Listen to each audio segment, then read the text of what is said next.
పాము మోసం. ఈ వృద్ధాప్యం చాలా దుర్భరమైనది. ఎదురుగా ఎగురుతూ దుముకుతున్న కప్పలున్నాయి, అయినా నేను వాటిని తెల్లేను.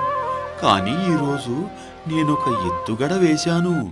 అది గనక నా ఎత్తుగడ పారినట్లయితే ఈరోజు నాకు భోజనం దొరికినట్టే. మామా, ఓ పాము మామా, ఏంటి విషయం? చాలా నీరసంగా కనిపిస్తున్నావు. ఇప్పుడు నీ దగ్గర దాచడం ఎందుకు అల్లుడు? నేను మరో 4-5 రోజులే జీవించేది.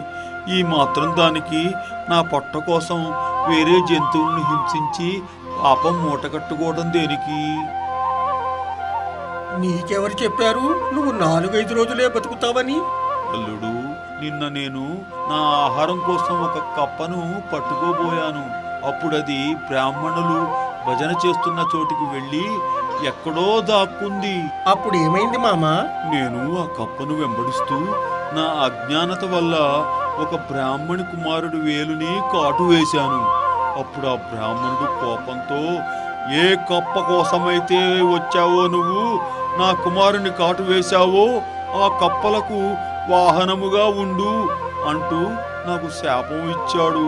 అరే వా, అంటే ఇప్పుడు మేము నీ మీద స్వారీ చేయొచ్చన్నమాట? అవును, నేనిక్కడ ఇంతసేపటి నుండి కూర్చుని ఉంది కూడా అందుకోసమే. వినండి వినండి వినండి, ఇది ఈ రోజు నుండి మనమంతా పాము మామపై స్వారీ చేద్దాం. ఓ మామ, పద. Tick tick tick tick tick tick, పద మాతో. Tick tick tick tick. ఇక నేను ముందుకు వెళ్ళలేను. ఓ మామ, పద. ఆగిపోయామే, పద.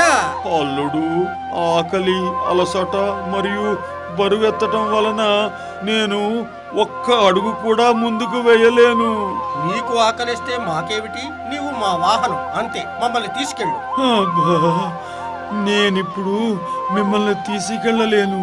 సర్లే, నీకు ఆకలిగా ఉంటే ఇదిగో దీన్ని తిను. ఇక పద.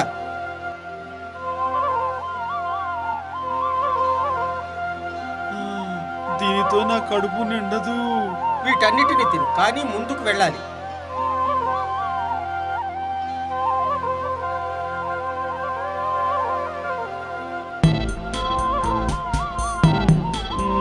మామ కదులుతున్నాడు, మామ కదులుతున్నాడు.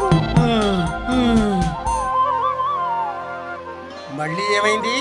ఆకలి, ఇంకేమిటి? పైగా మీ అందరినీ మోయలేకపోతున్నాను. ఇక నేను ముందుకు వెళ్ళలేను. మామా, నీకు తెలుసు కదూ, మేము నీళ్లలో జీవించే జీవులం. ఇక్కడ బీటలు వారిన నేలపై మేము చచ్చిపోతాం. నీవు త్వరగా ఇంకో కప్పను తిని తిరిగి ప్రయాణమవు.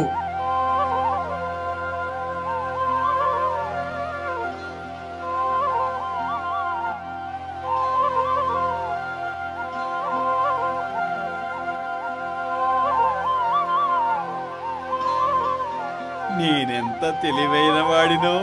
నా తెలివితో ప్రతిరోజు ఆహారం సంపాదించుకుంటున్నాను. ఇక్కడి కప్పలన్నీ నా పొట్టలో చేరిపోయాయి. ఇక నేను మరో చెరువుని వెతుక్కోవాలి, బాగా కప్పలున్న చెరువుని. పిల్లలు, శత్రువుని ఎప్పుడూ నమ్మకూడదని ఈ కథ ద్వారా తెలుస్తుంది కదూ.